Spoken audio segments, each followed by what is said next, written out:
So you just installed Postgres on your laptop, you fire up psql, and boom, it's asking for a password. Except you never set one. What gives?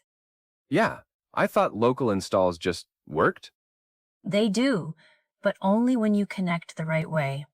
The secret's hiding in a file called pghba.conf, and it controls how Postgres decides whether to let you in. Postgres has three main ways to authenticate you locally. Peer authentication checks that your operating system username matches the database role name. If they match, you're in, no password needed. MD5 and ScramShot256 both require a password hash that's stored in Postgres. And trust? That one just lets anyone in, no questions asked, don't use it. So peer is the magic that makes passwordless login work? Exactly. But here's the catch. Your OS user and database role have to match.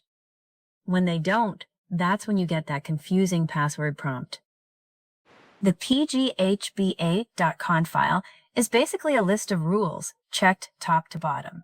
Each rule specifies a connection type. Local means Unix sockets, host means TCP, then which database, which user, and which auth method to use.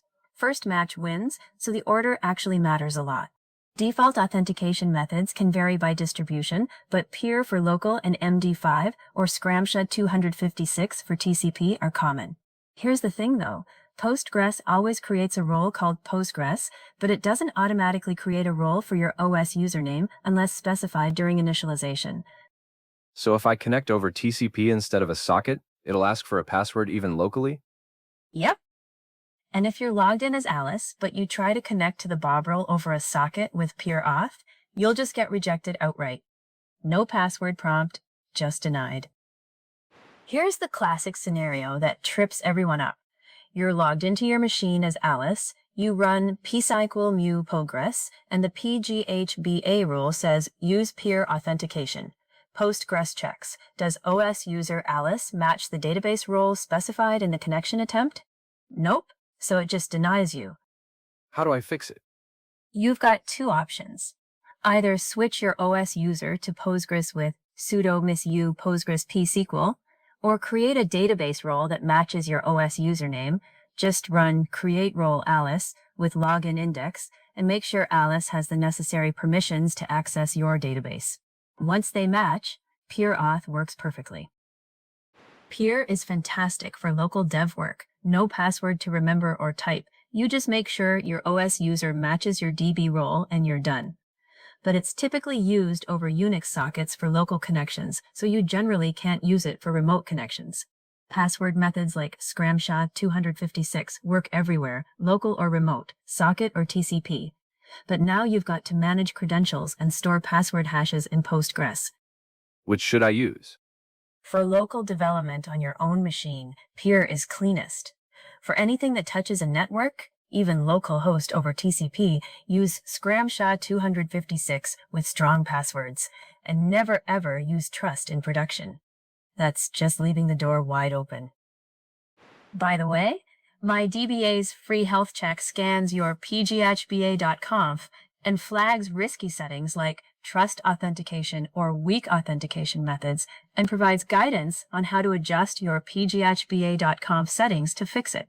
It's part of the security domain in your weekly report. When you hit an unexpected password prompt, start by figuring out whether you're connecting over a Unix socket or TCP. Plain psql uses the socket, but psql nananoanai hoak. Then open up pghba.conf. You can find where it lives with show HBA file and see which rule is actually matching your connection. Make sure your OS username has a corresponding database role, or switch to a user that does. After you edit pghba, reload the config with select pgreload-conf. And if you're still stuck, check the Postgres logs. They'll show you authentication errors and connection details that help narrow down the problem. The logs show what went wrong? Yep. The logs provide error messages like no pghba.conf entry or peer authentication failed with connection details. They don't explicitly state which rule matched, but the error messages usually make it clear what's blocking you. Authentication misconfigs are just one of dozens of silent issues my DBA catches.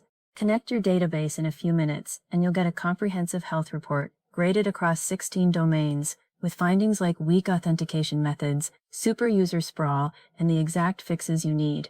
It's free, it keeps running every week, and it spots problems before they turn into outages.